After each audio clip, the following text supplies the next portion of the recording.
As the weather warms up, the timing is just right for the garden opening of this year's Roots to Youth initiative. Steffanie is with the Sault Youth Association, who puts on this initiative every year. How is it changing this year from previous years? Well, we have two significant changes. In prior years, we have been funded through a ministry to run the project. This year, though, the success of our project is based on our partnerships and sponsorships. And sponsorship dollars are coming from Lemieux's Composting, New North Greenhouses, Club Calabrese, and Community Living Algoma. And is there anything else different with the program in regards to the mentorship? Yes, this is a piece that I think is really beautiful. We found that last year's project connected with a certain group within the community, and we wanted to build that into this year's plan. And what we are doing is we are matching young people who experience a disability with a peer mentor, and they'll work on the garden project throughout the summer together as a team. Carly is involved with the Roots to Youth program. What is your role within that initiative? Well, basically, I'm a member of a team, but I'm a community gardener. I've established a lot of connections within Sault Ste. Marie.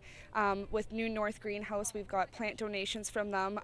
I've established connections through other partnerships for cash donations to help raise our beds and just build the word of this community garden that it is here at Algoma University.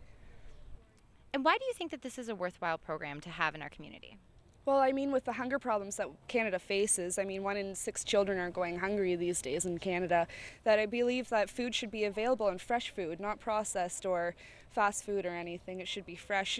We should teach people that you can grow your own food, that it is available, you can do it in your own backyard, and that there should be, just for anybody, especially the student population, kids and residents and whatnot that don't have the ability to be able to buy and whatnot, they should be able to just come and eat and be provided fresh foods. And what do you personally get out of being involved with this program? Personally, I love the earth. I love plants, I love flowers, gardening. I like to see things grow. So just getting my hands dirty and just being involved in the planting, it's soul food for myself. Allyson is also a community gardener involved with the program. What is your specific role?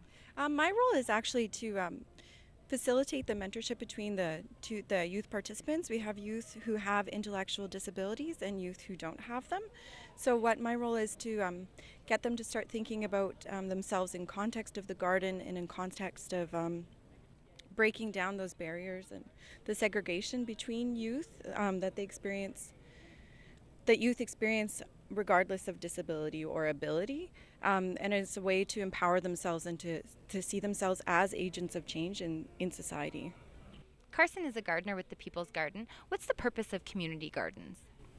I think the purpose of community gardens is just to get people from the community that wouldn't normally have the opportunity to garden. Let's say someone's living in an apartment or a house with a small yard. It just gets them out and it gets them into a community with people of like minds, and they learn skills and just gives them a new appreciation for gardening and nature and what can be accomplished when communities come together and really work towards a goal. Why do you think it's so important for youth in particular to learn about gardening? I think that's where it starts when kids are young.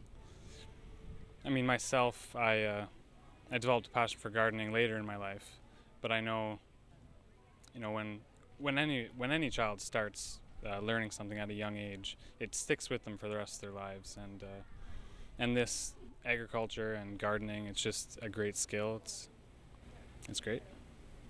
If you are a youth who wants to get involved with community gardening in the Roots to Youth program, contact information is on screen. Reporting for SYA TV, I'm Jasmine Pozo.